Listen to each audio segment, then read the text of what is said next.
In 2007, JP Morgan's analyst Barton Crockett put out a statement wherein he said that Netflix is facing a tougher competition from Blockbuster than originally expected, because Netflix in 2007 was facing a very peculiar crunch situation. And after this news came out, the stock price of Netflix went down by 5%, and the market in general became extremely skeptical about Netflix's progress. But Netflix was so strategically able to navigate through the situation that in the next 10 years, Netflix went on to become one of the best performing stocks in the world, which gave out a return of more than 10,000% from 2007 to 2018. But you know what? Very few retail investors know that in 2021, Netflix is in trouble again. And coincidentally, this trouble situation is very similar to that of 2007. And how it reacts to this situation will actually go on to determine whether Netflix stock shoots up or it crashes down. So pay very close attention to whatever I'm saying, and if possible, take some notes, because if you do this kind of analysis, you can calculatively spot another stock market goldmine. Before we get started, I would like to thank our sponsors for today's episode, and that is PolicyBazaar.com. But more on this at the end of the video. This is a story that dates back to 1997, when the very popular Blockbuster failure saga actually started. For those who don't know, Blockbuster back then was a movie rental service which had physical stores of DVDs all across the United States. And a general American tradition back then was you rent a movie on a Friday and then give it back on a Monday. Back in 1997, Blockbuster was a billion-dollar company with more than 6,000 stores in the US alone and had a revenue of $3.91 billion. But the problem was, 16% of that revenue came from late fees, which was annoying millions of its customers. That is when one of the customers actually got fined an exorbitant amount of $40 in late fees, and it annoyed him so much that he went on to start a company of his own. This man was none other than Reed Hastings, and the company he founded is what we know as Netflix today. And he was so pissed that the very tagline of Netflix itself was "No late fees." In 1997, Netflix started out as a subscription-based DVD in-mail service. As in, if you wanted to watch a movie, instead of going to the Blockbuster store, you make a list online and send it to Netflix. They would deliver the DVD within 2 to 3 days. And when you return the DVD that you had, they would send you another one. All of this was being offered at an affordable subscription fees and without any late fees. Over here, the X factor turned out to be the mindset of the company. While on one hand, Blockbuster was extremely adamant upon keeping their late fees and made millions of dollars out of the pain of its own customers. While on the other hand, Netflix leveraged the same undesirable attribute to build $1 million business, and by 2004, it had a revenue of $500 million. This is when there came the first twist in the tale. In 2004, Blockbuster understood that DVD in-mail service is a big market, and they made a grand announcement and launched their own DVD in-mail service as a direct competition to Netflix. And they started growing as fast as Netflix, adding 2.1 million subscribers in the very first year itself. Now on paper, Blockbuster was all set to crush Netflix, because on paper, they had such a vast network of stores that 90% of the American population were at an accessible distance to a Blockbuster store. And this meant that when Netflix DVDs will take 2 to 3 days to come from a warehouse that is hundreds of kilometers away from the customer's house, Blockbuster could have delivered the same movie within just 2 hours, because those movies would come from the nearest Blockbuster store of the customer, which was hardly a few kilometers away. But you know what? Blockbuster still failed. Why? Because they did not use their store network to deliver DVDs, and on top of that, within just that 1 year, they cut down on late fees, which costed them about $200 million in revenue, and setting up the DVD in-mail service costed them another $200 million. So they were practically $400 million in debt. And this made it very difficult for them to experiment with new methods and systems. But even then, their market share kept growing rapidly, and by 2007, they started eating into Netflix revenue. And in that year itself, Netflix lost 55,000 subscribers as Blockbuster kept growing steadily. This is the context based on which JP Morgan put out the statement saying that Netflix is facing a tougher competition from Blockbuster than originally expected. And this is where Netflix did something amazing to surprise the world. They identified two major threats to their business. The first one was obviously Blockbuster entering their DVD in-mail service, because considering their huge network of stores, they could have delivered a much better service than Netflix with very less efforts using their existing supply chain itself. Secondly, they realized that they had a hidden competitor who was strangely eating into the profits of both Netflix and Blockbuster. And this mysterious entity was none other than Walmart. Now the question is, what does Walmart have to do with entertainment, and why is it competing with Netflix and Blockbuster? Well, as it turns out, Walmart was also eating into the profits of both Blockbuster and Netflix because it was using a pricing model called the loss leader pricing model. For those who don't know, it is a type of pricing model wherein you sell a low cost, low margin product just so that you expose your customers or bait your customers into buying a high cost, high margin product. In this case, Walmart was giving away DVDs on rent at a dirt cheap price just so that it could entice customers to come to Walmart store, eventually exposing them to shop other products which gave them more profits.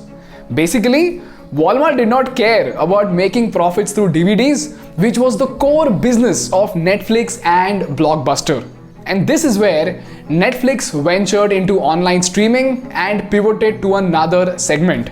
And they invested heavily into data analytics to build a formidable personal recommendation algorithm and used the internet to distribute content instantly and cost effectively.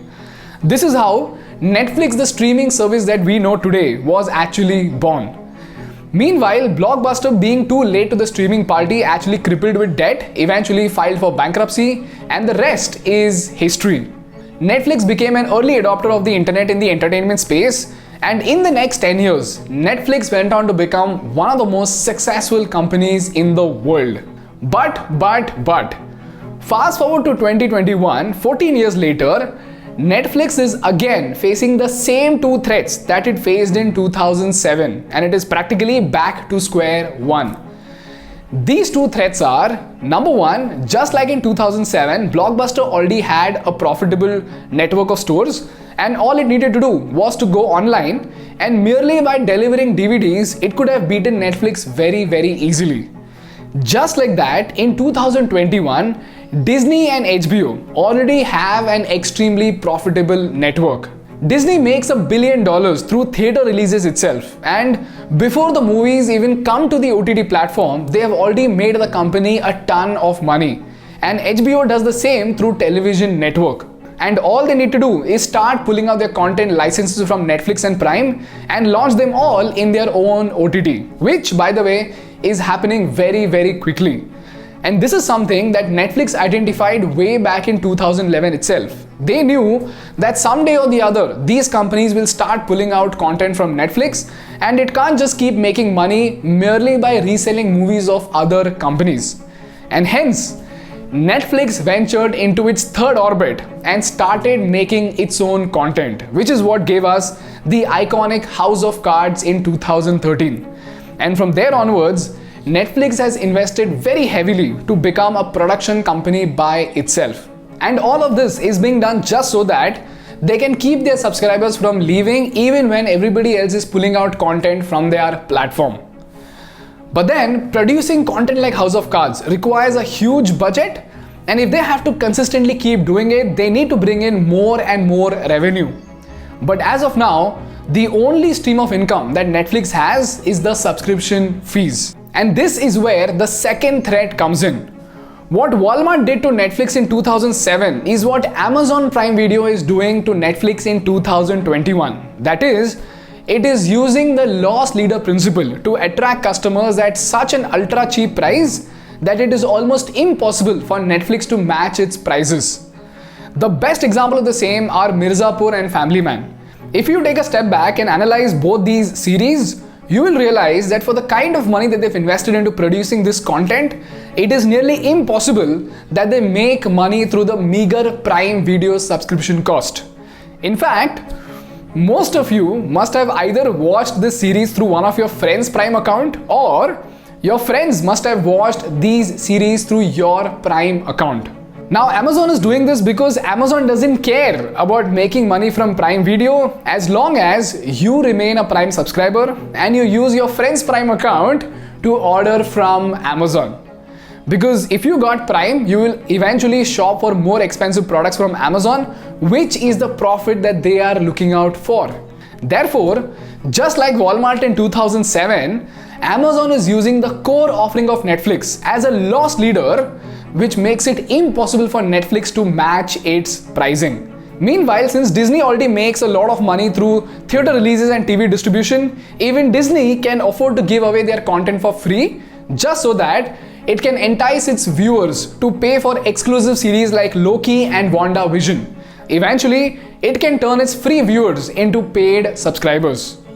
So to put that straight, Netflix has lost its unique selling proposition, and most of its best contents are disappearing, forcing it to keep producing a mammoth amount of content. But at the same time, while competitors have multiple streams of income, Netflix is solely dependent on subscription, which makes it very difficult to maintain its profitability. Therefore, I say Netflix is in trouble again. Now, I'm not saying that Netflix will go bankrupt or something. It's just that it might no longer remain the market leader that it is today, and once people start opting in for other services, Netflix might just be yet another streaming app that people have opted in for. And this brings us to the 4 very important questions that we need to ponder over, which will go on to determine the stock price of Netflix in the future. Question number 1. How will Netflix build an alternate stream of income? Will it run ads or make theater releases or increase its subscription? Question number 2. Can Netflix match the content production both in terms of quality and quantity with giants like Disney and HBO? Question number 3. Is it going to leave its market leader position and just be yet another app that people have opted in for? Or the last question is, could it partner with a giant like Walmart to serve as a loss leader to help Walmart compete with Amazon? And this is what brings us to the most important part of the video, and that is the lessons from the case study. Before we dive into it, I want to thank our wonderful sponsors, PolicyBazaar.com, for sponsoring this video. PolicyBazaar is one of the most amazing tools that helps you cut through the tedious procedure of choosing and comparing your insurance. They've got a beautiful interface wherein you can compare 20 plus insurers, and considering the pandemic, I personally have realized the importance of a term insurance, which can secure our family in the event of an uncertain death of the policy holder during a specified term. So I would personally urge you to consider it if you haven't done it yet. And the best part about PolicyBazaar.com is that you get 24/7 insurance claim assistance, just so that you can smoothly sail through the claim procedure without running behind the companies. And you can get started with as low as 490 rupees and apply for riders like accidental death benefit, income benefit, disability benefit, and many more. And do remember, sponsors like these are the reason why we can make great content freely accessible to anyone and everyone. So by supporting our sponsors, you are essentially supporting us. So click the link below and use their special insurance calculator feature and choose the best insurance policy for your family. And by the way, also end up saving up on taxes in the process. Coming back to the case study, there are 3 lessons that we all need to learn while we project stock prices of any company. Lesson number 1, history always repeats itself. So always remember, whatever is happening to a particular company today has either happened to the same company before or has already happened to some other company in some other domain. In this case, the equation between Netflix and Blockbuster in 2007 is very similar to the equation of Netflix and Disney in 2021. And these kind of analogies will give you a lot of clarity about the future possibilities of a company. Number 2, even companies as big as Netflix will have their own vulnerabilities popping up from time to time. And if you keep a close eye on how they react to it, you can project the growth or the downfall of the company way before it happens. And last and most importantly, the business ecosystem of 21st century is getting more and more complex, wherein e-commerce companies are now competing with entertainment companies and strategic partnerships are being formed between potential opponents. But the nature of these strategic partnerships will give rise to new strengths and new vulnerabilities. And because all of this information is freely accessible through the internet, it gives you the superpower to look into the intricacies of the market, which very few people can understand. And if you play your cards well, maybe you could hit a gold mine. But this time, it will not be by luck, but by calculation and strategy. That's all from my side for today, guys. If you learned something valuable, please make sure to hit the like button in order to let YouTube Baba know that you love the video. And for more such insightful, in-depth business case studies, please subscribe to our channel. Thank you so much for watching. I will see you on Friday. Bye-bye.